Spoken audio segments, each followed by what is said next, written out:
sebuah video yang membuat warganet tercengang. Pasalnya, video tersebut memperlihatkan seorang pengemudi yang mampu parkir secara paralel.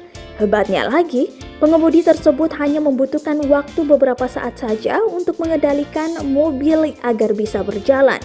Video tersebut diunggah oleh akun smart.gram dan membuat warganet memuji aksi pengemudi yang berbaju biru itu.